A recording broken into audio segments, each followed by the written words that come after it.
Hello Gerontology students, this is Dr. Aaron Hagedorn. I'll be your teacher for Gerontology 500 this year. This is my third time teaching this course.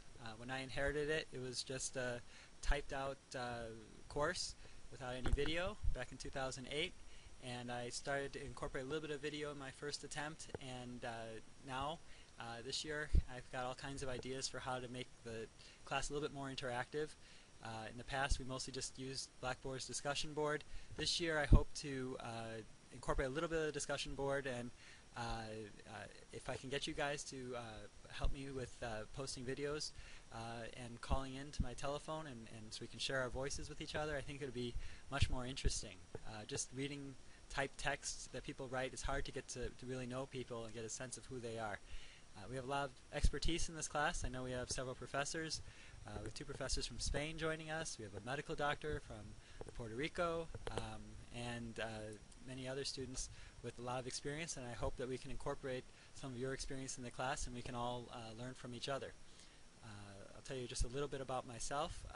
I have been at USC since 1996, originally as an undergraduate student. I worked in some research projects as an undergraduate student with Eileen Crimmins, and through that, originally counting test tubes, and later moved on to data analysis of the MacArthur study of successful aging. It was really interesting learning about how we actually analyze successful aging with statistics.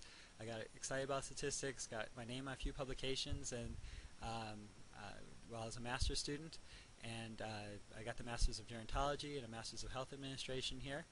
And originally that was my plan. I was just going to become an administrator of a continuing care retirement community and move on.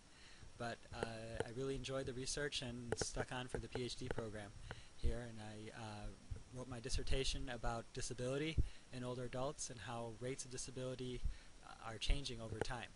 And I'll tell you a secret, my dissertation and everyone's dissertation, anyone that's published a dissertation since 2005, it's available online. As a student, you have access to that through a system called ProQuest, through the library system. So any recent PhD, you can see their dissertation. Mine isn't that exciting. It's 300 pages of charts and graphs about disability rates and predicting life expectancy with and without disability. I'll talk a little bit about it on next week when we talk about the demography of aging, and I'll try to make demography exciting as it can be, and get you some insight for what how demography is changing. It was originally just counting people and dividing them up, but now we're getting into more complicated projections of the future.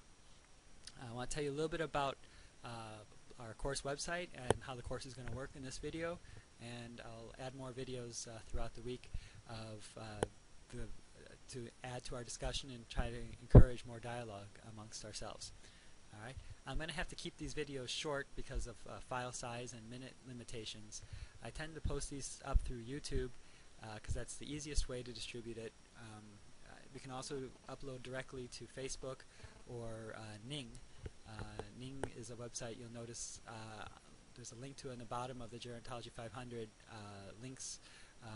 We'll talk more about that another time, but it's a course management tool similar to Blackboard that I have a subscription to that I think is a little bit better than Blackboard in some regards, but I'm required to use Blackboard because the university paid a large subscription fee for Blackboard. So we use Blackboard for our primary tool. I hope to encourage more dialogue through the Ning website as I get that better developed, and Facebook. Now with Facebook, I'm going to create an account for everybody, and I've created most of the accounts already, but I haven't finished that. So once I do, I'll send out your username and password to Facebook, and that'll be internally for this course. We'll all be networked to each other through that, and I think that may be an interesting way to discuss. Now I know a lot of you will be accessing this course through work, and some offices don't allow access to Facebook. They think social networking is only for fun. I can assure you social networking is also for work too, and I understand if you can't access that at work. We won't put critical things up on Facebook, but I think it might be a fun way that we can discuss things with each other back and forth, and share pictures, share videos, and in a nicer interface than Blackboard. All right, I'm going to break this video right here to control the file size, and then I'll continue in the next video.